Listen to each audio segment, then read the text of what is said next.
మహబూబాబాద్ జిల్లా తొర్రూరు పట్టణంలో మున్సిపల్ ఎన్నికల్లో కాంగ్రెస్ పార్టీకి బుద్ధి చెప్పాలని మాజీ మంత్రి ఎర్రబెల్లి దయాకర్రావు అన్నారు. గురువారం డివిజన్ కేంద్రంలోని వెంకటేశ్వర ఫంక్షన్ హాల్లో తొర్రూరు ఛాంబర్ ఆఫ్ కామర్స్ అధ్యక్షుడు మచ్చ సురేష్, రెండో వార్డు చెందిన సంతోష్ వివిధ పార్టీల నుంచి సుమారు 400 మందికి పైగా టీఆర్ఎస్ పార్టీలో భారీగా చేరారు. చేరిన వారికి దయాకర్రావు గులాబీ కండువా కప్పి పార్టీలోకి ఆహ్వానించారు. ఈ సందర్భంగా మాట్లాడుతూ దొంగ మాటలు చెప్పి అధికారంలోకి వచ్చిన కాంగ్రెస్ పార్టీని రాబోయే మున్సిపల్ ఎన్నికల్లో బుద్ధి చెప్పాలన్నారు. తాను తొర్రూరును అన్ని రంగాల్లో అభివృద్ధి చేశానన్నారు. తొర్రూరు మున్సిపాలిటీ ఏర్పాటు చేశారని, 100 పడకల ఆసుపత్రి మంజూరు చేస్తే దాన్ని మడిపల్లి శివార్లకు తీసుకెళ్లారని, కుల సంఘాలకు, కమ్యూనిటీ హాళ్లకు తాను నిధులు మంజూరు చేయించారని అన్నారు. 100 కోట్లతో సీసీ రోడ్లు ఏర్పాటు చేయడం జరిగిందన్నారు. తొర్రూరులో 300 డబుల్ బెడ్రూమ్ ఇండ్లు నిర్మిస్తే మధ్యలో ఆపేశారని అన్నారు. సర్పంచ్ ఎన్నికల్లో టీఆర్ఎస్కు మెజార్టీ ఓట్లు వచ్చాయన్నారు. రాబోయే మున్సిపల్ ఎన్నికల్లో కాంగ్రెస్ మోసపూర్తి మాటలు నమ్మి మోసపోద్దన్నారు. తొర్రూరు మున్సిపాలిటీపై గులాబ్ జెండా ఎగురవేయాలని అన్నారు. 16 వార్డులను గెలిపించి కాంగ్రెస్కు బుద్ధి చెప్పాలన్నారు.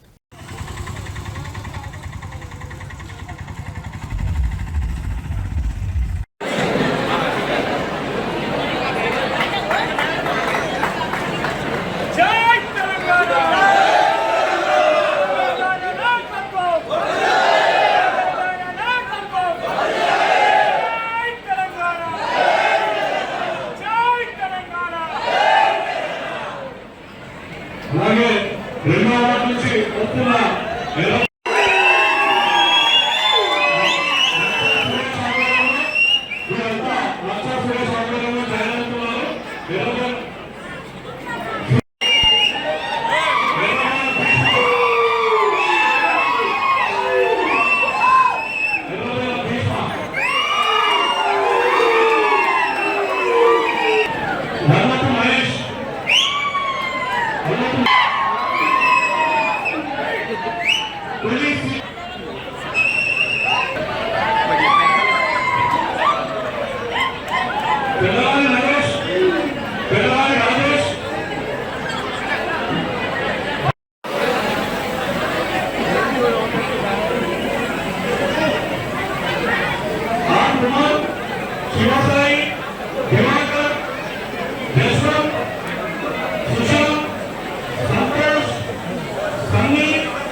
అన్ని కుల సంఘాలు చేస్తే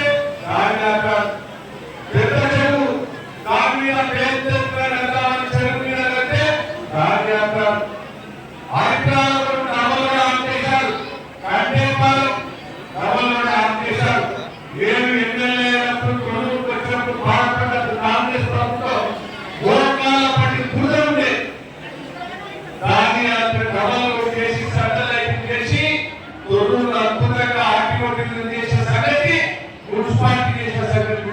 చేస్తున్నారు. దయచేసి ఇన్ని చేసిన 200 సంవత్సరాలు ఒక్క పని కూడా పూర్తి చేస్తలేదు.